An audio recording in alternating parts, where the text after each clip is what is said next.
तो ये एक हमारा क्वेश्चन है जिसमें हमें M1 बताना है सो दैट सिस्टम हमारा इक्विलिब्रियम में रहे। तो सबसे पहले ये चीज़ लिखो इक्विलिब्रियम। ठीक, इक्विलिब्रियम लिखने के बाद सारा चीज़ दिमाग में आ जाना चाहिए, जो चीज़ मैंने बताया था कि इक्विलिब्रियम वाले सवाल को कैसे सॉल्व करते हैं। ठीक, चलो इस सवाल को देखते हैं कि हाउ टू अप्रोच और सॉल्व दिस क्वेश्चन। काफ़ी आसान है, काफ़ी आसान है, मतलब ये नहीं भाई आसान है। समझो क्या होता है, होता क्या है कि कोई एक पॉइंट को आप पकड़ो। चलो इसको पकड़ते हैं। ठीक, ऐसे क्वेश्चंस पूछे जाते हैं एंड आपको ऐसे क्वेश्चंस प्रैक्टिस करके जाना चाहिए। क्या है बीडी ऐसा कुछ है 10 kg, क्योंकि रस्सी सेम है, रस्सी सेम मतलब टेंशन सेम। तो मान लो टी इधर और इधर 10 g लग रहा है। तो यहाँ से तो हम एक इक्वेशन लिख देते हैं 2t इक्वल टू 10 g, तो t is equal to 5g। ये चीज़ चलो हो गया। अब हम क्या करेंगे, tension T T T T T T T T T T. अब इसका बनाते हैं एफ, इसमें क्या है, इसका एफ बनाओ। देखो, रस्सी वाले सवाल में एफ ऐसा बनाओ कि थोड़ा सा पार्ट रस्सी का भी लो। ठीक, तो इसका जब एफ बनाएंगे तो ऊपर टेंशन टी, नीचे क्या लग रहा है, नीचे M1g। अभी इक्विलिब्रियम में तो T1 इक्वल टू M1g होना चाहिए। T कितना है हमारा, that is 5g equal to, हाँ दिख रहा है ना M1g। तो यहाँ से हमारा G से G कट गया, M1 हो गया 5 kg। So this is the simple सवाल। सवाल एक कॉम्प्लिकेटेड दिख सकती है बट प्रोसेस काफ़ी आसान है अगर सब कुछ समझते हुए चले। रस्सी वाले सवाल में एक चीज़ आप ध्यान रखें कि भाई अगर रस्सी सेम है तो टेंशन भी सेम होगा, इस चीज़ को। और रस्सी वाले सवाल में जब भी हम हर एक लाइक ब्लॉक का अगर फोर्स एनालिसिस करेंगे तो थोड़ा सा पार्ट रस्सी का भी लो। ठीक, क्योंकि देख होता है क्या है कि ये ऊपर टेंशन टी, ऊपर टेंशन टी, ये पुली हमारा इक्विलिब्रियम में होना चाहिए। तो ऊपर जितना फोर्स है नीचे फोर्स उतना भी होना चाहिए। तो ऊपर कितना है टी 2t, तो नीचे कितना होना चाहिए 2t, क्योंकि ऊपर इसको 2t खींच रहा है तो नीचे भी 2t खींचना चाहिए। अब फिर यहाँ पे सॉल्व करेंगे तो 2t इक्वल टू 10 kg होना चाहिए। So this is the thing.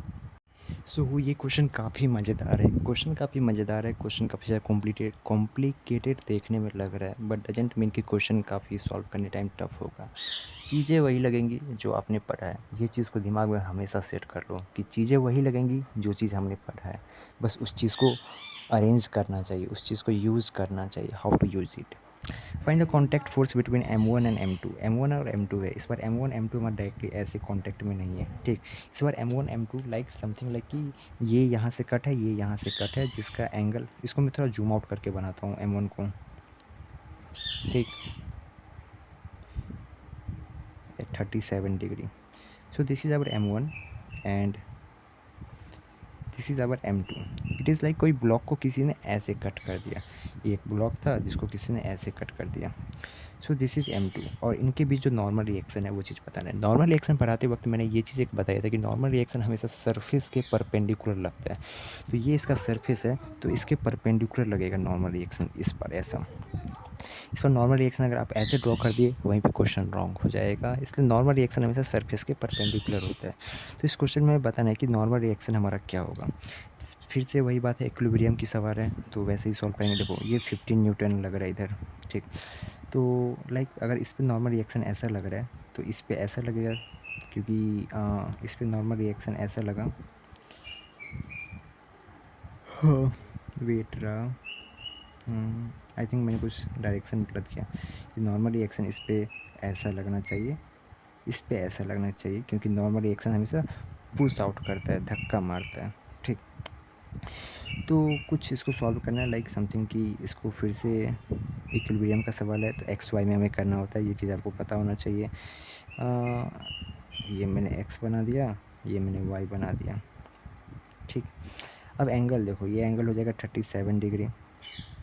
ठीक, और ये हमारा नॉर्मल रिएक्शन है तो ये कितना हो जाएगा, एन साइन 37, ये हो जाएगा ये वाला एन कॉस 37। ठीक, एन कॉस 37। सो चीज़ ये है कि N cos 37 equal to 15 newton होना चाहिए और एन कॉस 37 शायद 4/5 होता है इक्वल टू 15। तो एन यहाँ से कितना आ गया, 15 × 5 = 75/4 Newton.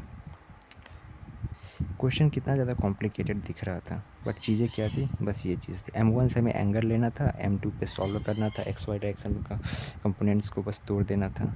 So this is the thing, like it is not a complicated, it's look like a complicated, बस it's a very easy question. लेकिन एग्ज़ाम में ऐसे सवाल नहीं बन पाते हैं, बट आई वॉन्ट कि आप ये चीज़ सॉल्व करके जाओ। Okay, that's it. और अगर एक और चीज़, अगर एंगल फाइंड करने में प्रॉब्लम की एंगल 37 कैसे हुआ या कितना भी कैसे भी हुआ, तो ये चीज़ के लिए आप you can tell me. Okay.